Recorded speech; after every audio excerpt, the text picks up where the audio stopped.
Hey guys, Marstinkin here, bringing you another Dragon Ball Z Dokkan battle video, and so we're continuing on with the videos for the free-to-play Team Bardock EZAs. So we have Borgos here. We got Farsha and Borgos dropped the other day. Now we have to wait a few more days to get the next two. So we're going to jump in and showcase this guy.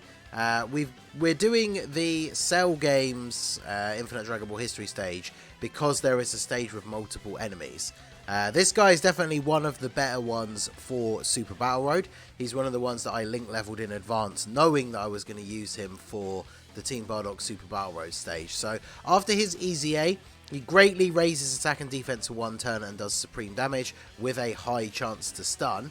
And then his passive is attack and defense 150. He gets an additional attack and defense 100% when facing only 1 enemy. And then he gets a guaranteed additional super attack when there are 2 or more enemies. So obviously because he has a chance to stun, that's really good. And now with his EZA, the fact that he's raising his defense, then that's going to help even more. So obviously he's going to be very useful in Super Battle Road. He also has a high chance to crit when there is a Team Bardock ally attacking in the same turn. So 50% chance to crit.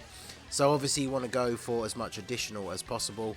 And yeah, we've got 1 enemy for this particular fight, so we are getting the extra buff to our stats. 137k defense. This is a very bad turn for him. Like, all of the other Team Bardock units are on the other rotation. So be interesting to see how he does on this turn, considering this is a very bad turn for him. So let's hope we don't get supered in slot 1. Of course we do. So he takes double-digit damage from the normal attacks at least, but yeah, not really the way we wanted to start off, but he's only got prepared for battle active with this Vegeta as well. So just under 2 million attack stat. I mean, it's not too bad, I guess. He is greatly raising his defense. So remember, his defense is going to be going up to around 200k on this particular rotation. So once we actually start getting him with some other Team Bardock members and some support, because one of the reasons why I wanted to do Farsha's one first is because obviously now she was on turn 1, Borgos was on turn 2, so I floated her off. It means we can put her in slot 1, and if she gets that dodge off, then she's going to be giving that extra support buff to him. As well as the fact that they all link really well, and then of course he's going to have a Team Bardock ally on rotation with him. And so obviously, as I said at the beginning, we're doing this stage so that we can get to the Cell Juniors part, and then have the guaranteed additional super. On that turn in particular, like, his defense is actually going to be really high. So it would be very useful. I guess it's the only problem with when they make units like that, with those kind of passives, you're really only ever going to see it in Super Battle Road. Like, it was nice that this new Infinite Dragon Ball History stage actually had a phase where there's multiple enemies, because it's not something you really see in difficult content anymore. Like, even in the red zone on JP, the fights that have multiple enemies, it's always like right at the start, and then obviously the main boss and like the whole last half of the event in terms of like the run time is still against 1 enemy. So but yeah, hopefully here we can get the dodge. So we have every single link active except for Infighter. So we're at 164k. If Farsha gets her dodge in slot 1, he's going to go up to 200k, maybe just over, before he super attacks. So then he's going to be looking at being well over 250k after 1 super, which is pretty good. Obviously we are still getting that buff because we're only against 1 enemy. So it'll be interesting to see what his defense looks like. Of course, Farsha didn't dodge. Well, we got plenty of turns to see his attack stat with the Farsha support. And then, of course, we have units. Yeah, see, now we're almost at 3 mil. And, of course, we have units like the In-LR Team Bardock on the team, who are going to be giving him that extra 60%. So the additional super attack puts us over 3 million. So it's not too bad. And obviously with the double super, again, he's going to be close to around 250k defense. So I am looking forward to seeing what they do with the LR Team Bardock EZA. Because just like the Ginyu Force, once all of these guys get EZAs, this free-to-play team is actually very good and can take on difficult content like pretty easily. So definitely looking forward to seeing what that is going to look like. The Ginyu Force one is coming up on JP.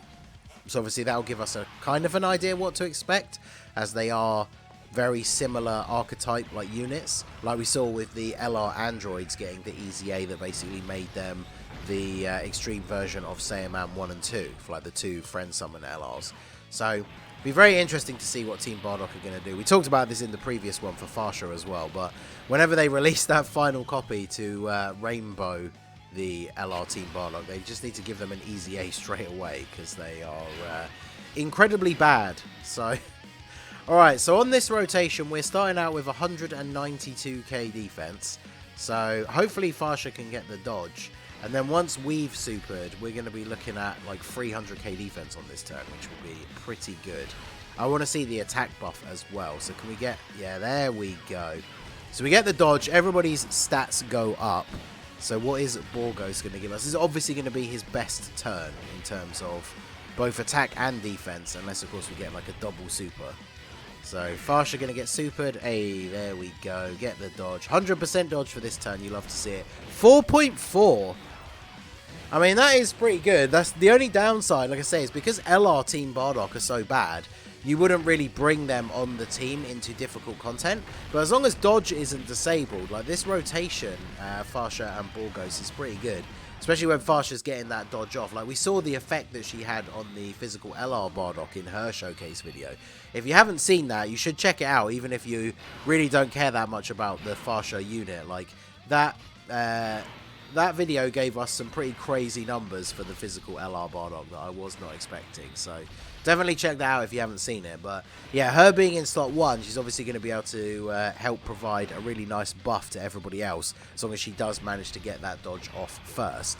And then, of course, remember, we've still got, for the upcoming members of the Team Bardock to get their EZAs, the Tech Tora is one that obviously I'm quite looking forward to, because he is a support unit. He has heal. I believe he lowers attack on super as well. So obviously he can be really, really good. So now we have our multiple enemies phase, where we get to click through these 50 million skill effects. You love to see it. Alright, so let's go for... Hopefully we'll get the dodge anyway, but we'll target the physical one with the attack lowering here. In fact, let's go for... We could probably take out the int one with Kaioken Goku's active skill here. That would probably help ease up the turn a little bit, just in case Farsha's not going to dodge, or, you know, we'll see what Borgos' defense is going to be here. So get rid of one of them with the active skill. That works out quite nicely. So remember, we're not getting the extra 100% attack and defense because we've got multiple enemies. So we've only got 131k. That's with the support from the version Z Goku. So hopefully Farsha gets her dodge, and then that puts us up to just over 150, 160, and then we're going to get a guaranteed double super. So he is still going to be over 200k. So let's get him to attack the AGL one, and then we can just get Goku to... We might as well get him to attack the tech one, I guess. So let's see what we can get out of Borgos here. Having the guaranteed additional super is obviously very, very good, as I said at the beginning, for something like Super Battle Road, because having the stun chance is obviously very good. The Team Bardock Super Battle Road stage, the final fight is against just Frieza by himself, so you don't get that extra bonus. Okay, we did get a dodge. I didn't see if we got one right at the start, but 3 million's actually not bad, considering we're missing out on that 100% extra attack and defense. And then we get the guaranteed additional, so we go up to 3.2. So his defense is going to be looking pretty good. And then we get the additional from the hidden potential. So that is a turn where he is looking pretty good. We even get the crit chance from having the Team Bardock ally on rotation. So yeah, Borgos able to look pretty good.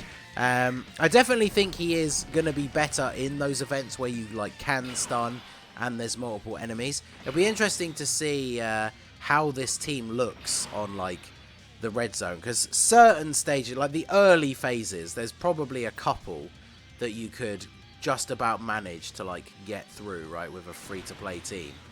The biggest problem, like I said, though, is the Team Bardock. Like, the leader just sucks. Obviously, if you have like the summonable units, you can use the AGL Dokkan Fest Bardock, but he's aged quite a bit as well. Obviously, they're all pure Saiyans, so like for this showcase, you can run double EZA Super Saiyan Blue Evolution leads, and then that works out quite nicely. But obviously, for the sake of the showcase, and if you wanted to run the team, like the Vegetas floating in on slot 3 wouldn't really do anything. So obviously on this particular setup here, we're using a rotation of one of the Vegetas with the LR.